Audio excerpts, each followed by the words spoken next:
Hello प्यारे दोस्तों, स्वागत है आपका इंटरव्यू क्लासेस में। बात करेंगे वार्षिक परीक्षा 2023 के लिए कक्षा छठी, जिसमें सब्जेक्ट गणित के पेपर के बारे में। मैथ्स के पेपर है ये आपके, ठीक है ना। 70 नंबर का पेपर होगा, 2.5 घंटे का आपको टाइम मिलेगा। इसी प्रकार के आपको क्वेश्चन देखने को मिलेंगे। सभी सब्जेक्ट के जो पेपर है आपको इस चैनल पर मिल जाएंगे। नई हो तो चैनल को सब्सक्राइब ज़रूर करें, वीडियो को दोस्तों के साथ शेयर करें और लाइक करना नहीं भूलें, ठीक है ना। बहुत इंपॉर्टेंट क्वेश्चन है ये, एग्जाम में ज़रूर आपको देखने को मिलेंगे, ठीक है ना। चलिए देखते हैं पहला क्वेश्चन क्या है।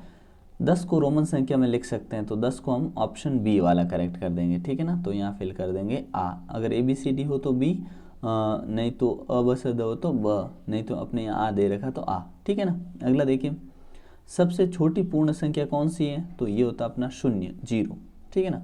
निम्न में से कौन सी संख्या 10 से विभाज्य होगी, तो जिसके लास्ट में 0 होता है वो 10 से विभाज्य होगी, तो ऑप्शन हो जाएगा सी, ठीक है ना।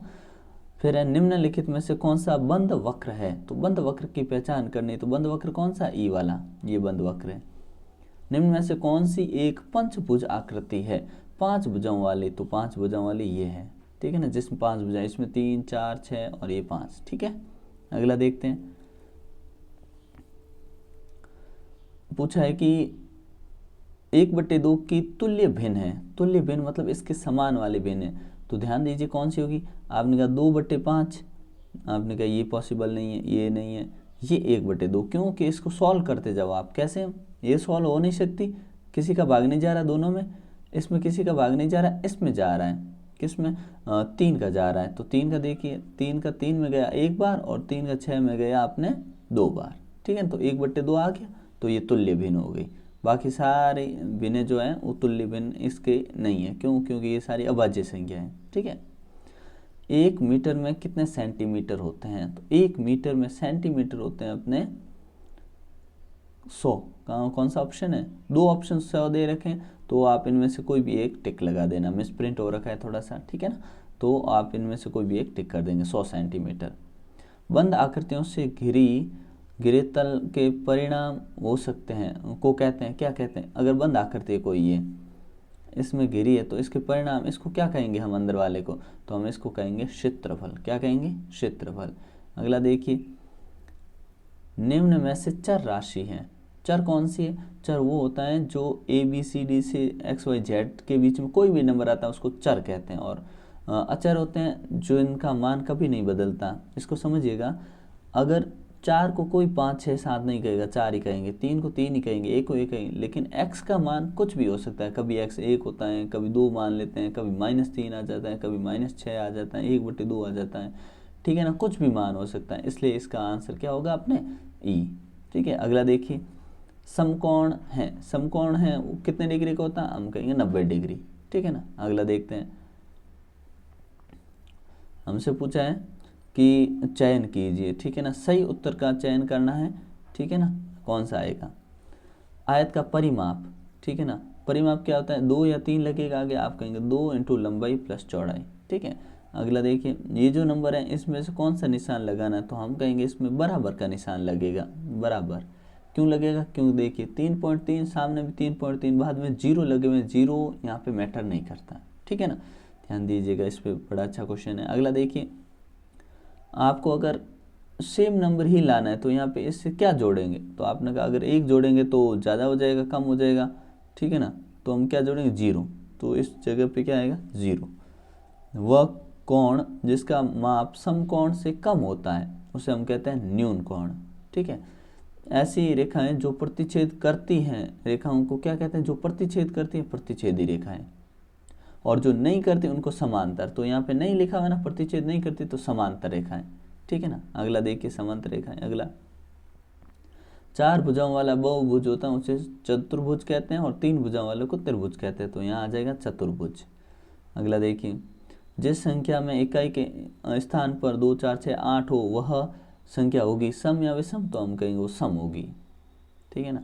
अगला है, संख्या 2 एक संख्या है, कैसी संख्या है, तो हम कहेंगे अभाज्य संख्या है, ठीक है ना।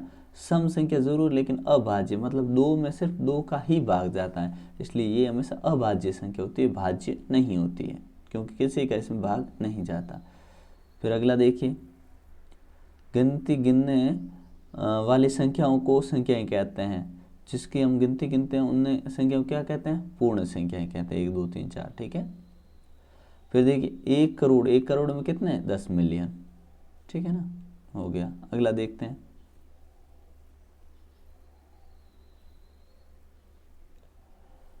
फिर पूछा है कि पूर्ण संख्या 0 का कोई पूर्ववर्ती नहीं होता।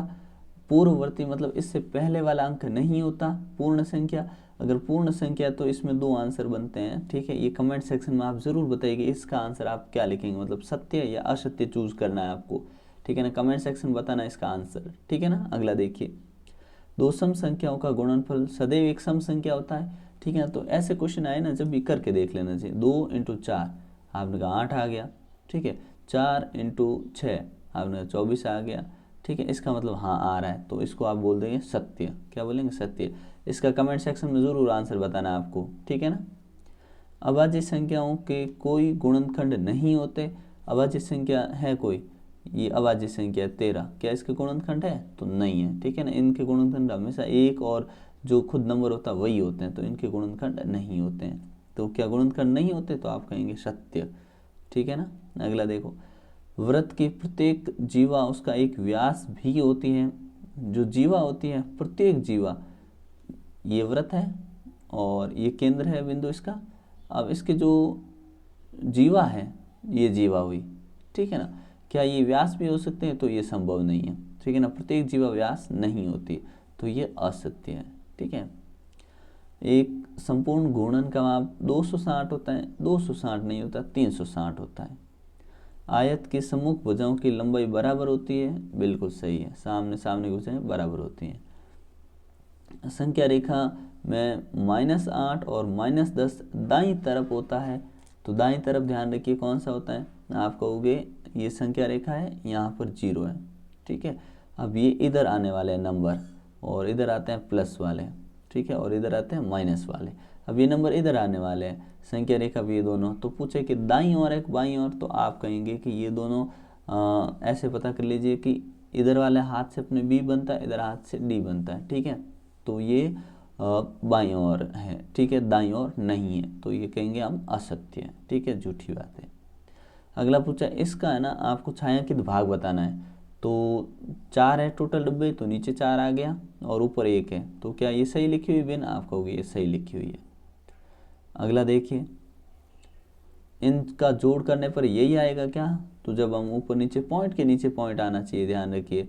0.007 आ गया, फिर 8.5 है, तो 8 यहाँ, 0.5 लिख दो। जो खाली जगह बचती है वहाँ 0 0 लिख दिया करो, ठीक है।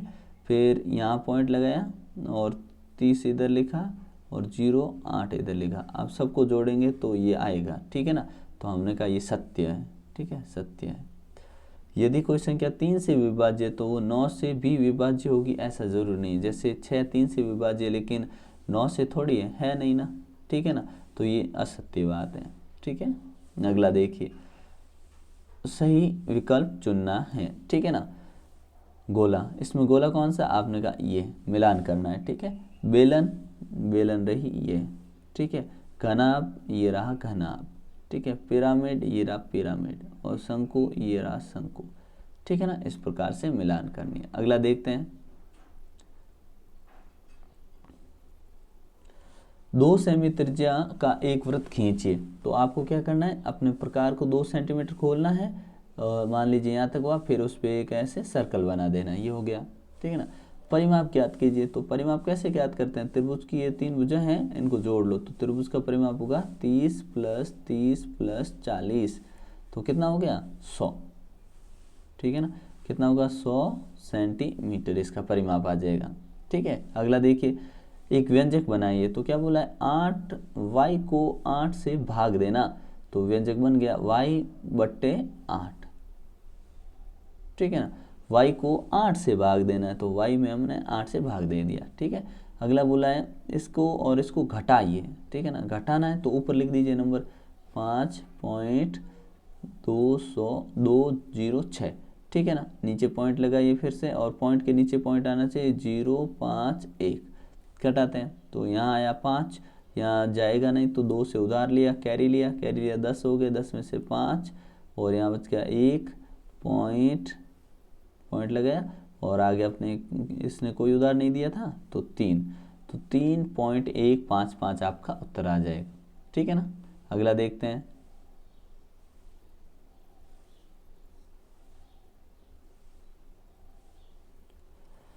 अगला है भुजाओं के आधार पर त्रिभुज के प्रकार लिखिए। तो भुजाओं के आधार पे देखो, एक होता है समबाहु त्रिभुज, ठीक है, एक होता है समद्विबाहु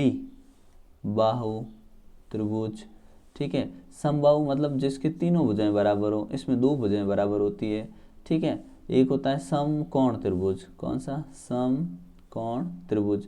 समकोण त्रिभुज में क्या होता है, एक कोण 90 डिग्री का होता है और तीनों भुजाएं अलग होती है, ठीक है। तो ये आप लिखना है आपको, ठीक है। अगला देखिए, सभी कोणों के नाम लिखिए। जो बीच में आता है वो कोण होता है, तो ये बी है ना, तो कोण बी, या तो ऐसे लिख दो, नहीं तो इसको हम ऐसे भी लिख सकते हैं, कोण ए पहले लिखो, फिर बी लिखो, फिर सी लिख दो, ए बी सी ऐसे, ठीक है ना। कोण सी ये है ना, तो कोण सी, या फिर कोण बी सी डी, बीच में वही आना चाहिए जिसकी बात कर रहे हो, बी सी डी, ठीक है ना। इस प्रकार से कोण नाम लिखना है, बी हो गया, सी हो गया, डी हो गया और ए हो गया, ठीक है ना। अगला है 15 और 4 का लसप ज्ञात कीजिए। तो लसप ज्ञात करना बड़ा ही आसान है, ऐसे लिखा आपने, 15 के गुणनखंड किए, ठीक है। 15 गुणनखंड कितने हो गए, 3 का भाग जा रहा है, 3 का 5 और 1, ठीक है, गया तो आ गया 3 गुणा 5। और इसका देखिए फिर 4 का क्या होगा, 2 × 2 होता है, 2 × 2, तो जो नंबर जितनी बार आया है हाईएस्ट पावर उसकी लिखते हैं। तो लसप में एक बार 3 आया है, एक बार 5 आया है, 2 बार 2 आए हैं, तो इन सब का गुणा करेंगे तो अपने 60 आ जाएगा। तो इसका लसप कितना होगा, 60, ठीक है। 32 और 53 के बीच कितनी पूर्ण संख्याएं हैं लिखिए। तो बहुत ही आसान है, आपको शुरू कर देना, 33 है, फिर 34 है, ऐसे करके 52 लास्ट होगी, 53 नहीं लेना है, ठीक है। तो 33 से लगाकर 52 के बीच में जितनी संख्याएं होती है वो गिन के आपको यहाँ पे लिखनी है। आपको ऑप्शन भी दे देता हूँ, या 19 होगी या 20 होगी, ठीक है, इनमें से एक आप चूज कर लीजिएगा, ठीक है। कमेंट सेक्शन में जरूर बताइएगा आपका आंसर क्या आता है, ठीक है ना। अगला प्रश्न देखते हैं। आपको बताना है सही स्थान पर अल्पविराम लगाइए, ठीक है, और संख्या नामों को अंतर्राष्ट्रीय संख्याकन पद्धति में लिखिए। अंतर्राष्ट्रीय संख्याकन पद्धति में लिखना है। देखिए इंडियन पद्धति में क्या होता है, जो ये लिखा हुआ है इसमें कॉमा कहाँ लगाते हैं अल्पविराम, देखिए इकाई दहाई, जैसे ये 9 9 9 ये नंबर है अपना, ठीक है।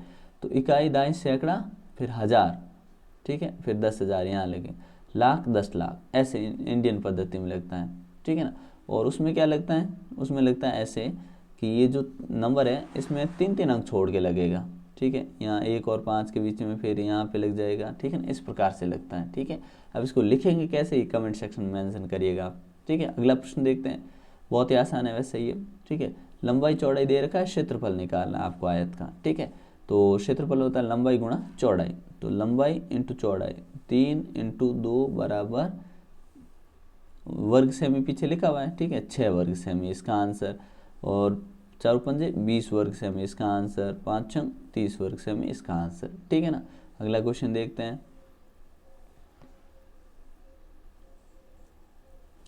आपको कोणों की रचना करनी है जिसमें आपको 120 डिग्री बनाना है।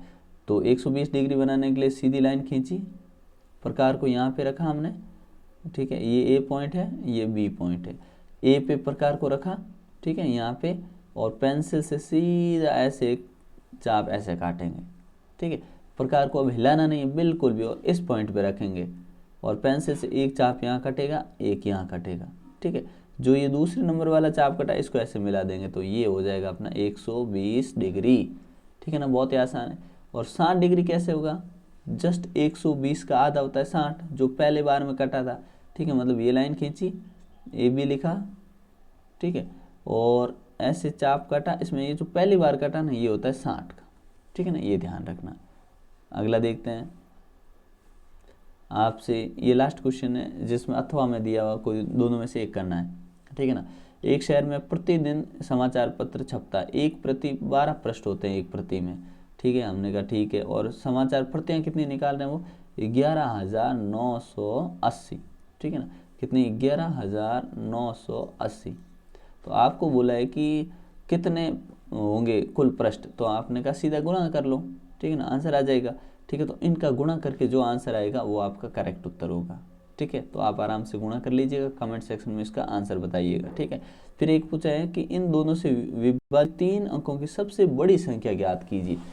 तो इसमें भी क्या निकालना आपको, कमेंट सेक्शन में ज़रूर बताइएगा, इसका आंसर मेंशन करिएगा। आपको 3 क्वेश्चन बताए गए हैं, तीनों क्वेश्चन कमेंट सेक्शन में बताइएगा, इंतज़ार रहेगा। ठीक है ना, और उम्मीद करता हूँ आपको ये वीडियो पसंद आया, और भी आपको शानदार शानदार जो पेपर हैं वो मिलेंगे, जो आपको एग्ज़ाम में देखने को मिलेगा, इसलिए अच्छे से तैयारी करिए। ठीक है, मिलते हैं नेक्स्ट पार्ट में। जय हिंद, जय भारत।